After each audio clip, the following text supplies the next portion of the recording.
Today's rhythm exercise is focused on the simple time signature 3/16. This is part 8 of 12.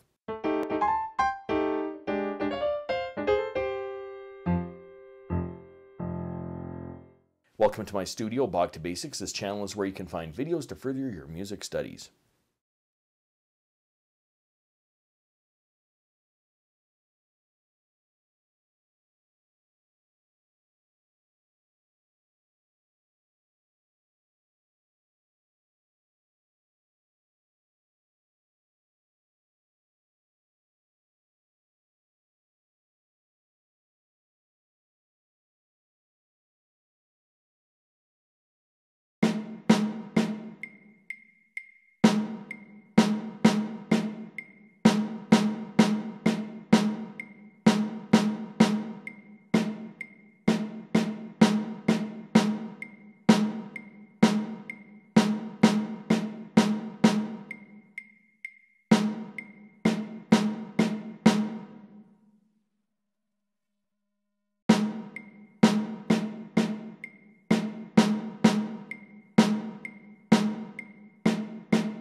If you found this video helpful, click like or subscribe, or visit my Patreon page linked in the description below for early access to videos like these and, well, whatever else I'm doing over there.